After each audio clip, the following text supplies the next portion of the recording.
এইবার আমরা অসমতার একটা লেখচিত্র এঁকেই ফেলবো। আমি তোমাদেরকে বলেছি যে অসমতার লেখচিত্র আঁকতে গেলে আগে এই অসমতাটাকে একটা সমীকরণের মতো বানিয়ে নিতে হবে। তো ধরো এটাকে সমীকরণের মতো বানালে হয় x + y - 3 = 0, বা আমরা বলতে পারি যে y = এই পাশে পাঠিয়ে দিলা 3 - x। এখন তুমি একটা বক্স করো, x এর দুইটা ভ্যালুর জন্য y এর দুইটা ভ্যালু কি কি হয় সেগুলো বের করো।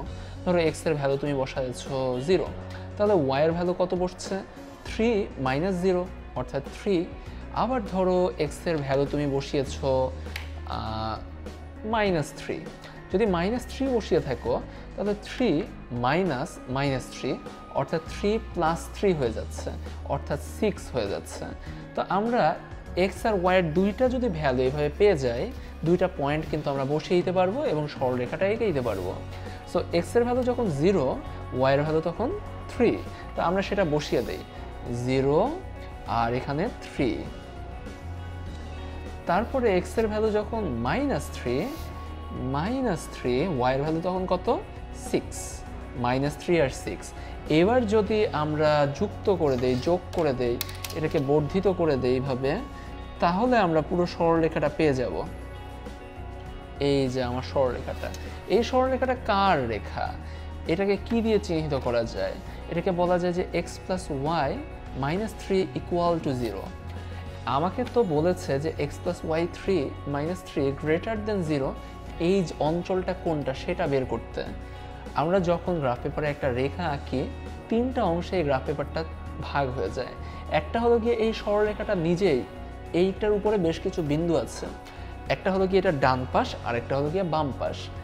আমরা বুঝতে পারছি যেহেতু > 0 দেয়া আছে, এটা =0 না, তাহলে এই সরলরেখার উপরে অবস্থিত না।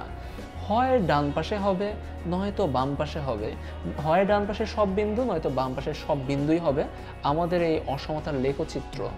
ঠিক কোনটা হবে সেটা বের করার জন্য আমরা ডান পাশ থেকে একটা বিন্দু নিব। যদি দেখি যে সেই বিন্দুটাতে ধরো x এর একটা ভ্যালু বসালাম, y এর একটা ভ্যালু বসালাম, যদি দেখি যে এই শর্তটা মানছে, তার মানে হলো গিয়ে ডান পাশের জন্যই কথাগুলো সত্য। যদি দেখি যে মানছে না, তাহলে নিশ্চয়ই তার উল্টা দিকের জন্যই কথাগুলো সত্য।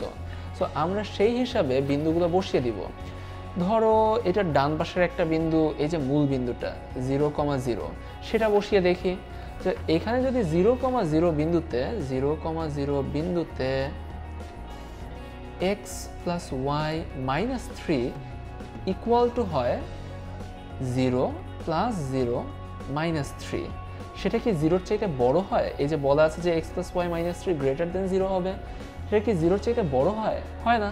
তাহলে নিশ্চয়ই আমাদের যে অসমতাটা সেটা 0-র দিকে না, সেটা হবে ঠিক তার বিপরীত দিকে, অর্থাৎ মূল বিন্দুর দিকে না, ঠিক তার বিপরীত দিকে।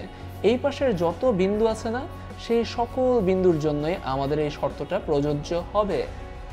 এমন কোনো কথা নেই, আমি কয়েকবার বলে দিব যে এমন কোনো কথা নেই যে তোমার সবসময় ডান পাশে মূল বিন্দুটাকেই ধরতে হবে। তুমি যে কোনো বিন্দু ধরতে পারো, তবে 0 দিলে তোমার আর কি হিসাবটা সুবিধা হয়, এই জন্য তুমি সাধারণত মূল বিন্দুটাকেই বেছে নাও, ডানে হোক বা বামে হোক, যে কোনো দিকেই হোক না কেন, তোমার শর্ত মানলেই চললো।